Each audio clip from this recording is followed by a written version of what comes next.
হাজার হাজার মানুষ এই সোশ্যাল মিডিয়া অ্যাকাউন্টগুলোতে, তার কারণ সত্যি সত্যি একটা অস্পষ্টতা, এটা তো আছেই, অস্বচ্ছতার একটা বিষয় আছে। আমাদের দায়িত্ব হচ্ছে যে প্রশ্নগুলো বারবার আপনারা করছেন সেই প্রশ্নগুলো সরাসরি নির্বাচন কমিশনের সামনে তুলে ধরা। তার কারণ ফর্ম ফিল আপের প্রক্রিয়া শেষ হয়ে গেছে, পরবর্তী প্রক্রিয়া নিয়ে আপনাদের প্রশ্নগুলো, আপনাদের বিভ্রান্তিগুলোর উত্তর দেয়া আমরা মনে করি আমাদের কর্তব্য। আমি দ্বিতীয় দফার বেশ কিছু আপনাদের প্রশ্নে যাব। আপনারা প্রশ্ন করেছেন যে আধার কার্ড ছাড়া 11টা নথি কি কি, যার অন্তত একটা আপনাকে শুনানিতে নিয়ে যেতেই হবে। আমি একবার দ্রুত আগেও দেখিয়েছি, আপনাদের দেখিয়ে দিই 11টা নথি কি কি। 1 নম্বর, কেন্দ্রীয় বা রাজ্য সরকারের কর্মী হিসেবে কাজ করেছেন অথবা পেনশন পান এমন পরিচয়পত্র। দ্বিতীয়, 1987 সালের 1 জুলাইয়ের আগে ব্যাংক, পোস্ট অফিস, এলআইসি, স্থানীয় প্রশাসনের দেয়া যে কোনো নথি। বার্থ সার্টিফিকেট, পাসপোর্ট, মাধ্যমিক বা তার পরে শিক্ষাগত যোগ্যতা সার্টিফিকেট,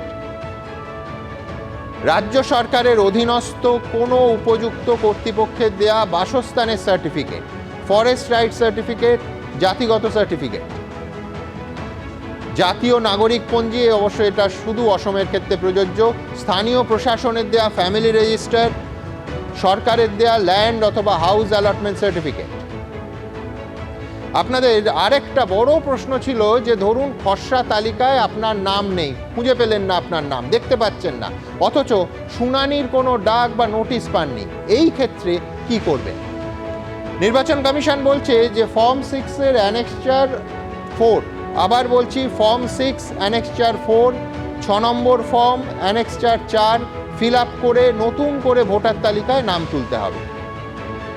পরের প্রশ্ন ছিল যে অনেকে বলছেন যে আপনাদের নাম 2002 সালের যে তালিকা তার সঙ্গে ম্যাপিং ও ম্যাচিং হলেও আপনাকে শুনানির জন্য কি ডাকা হতে পারে?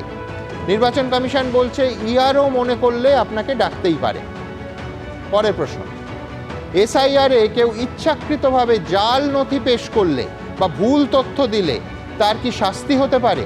অবশ্যই শাস্তি হতে পারে। নির্বাচন কমিশন বলছে ভারতীয় ন্যায় সংহিতার 337 নম্বর ধারা অনুযায়ী কেউ যদি নথি জাল করেন তাহলে সর্বোচ্চ 7 বছর পর্যন্ত জেল ও জরিমানা হতে পারে। এবিপি আনন্দ, এগিয়ে থাকে, এগিয়ে রাখে।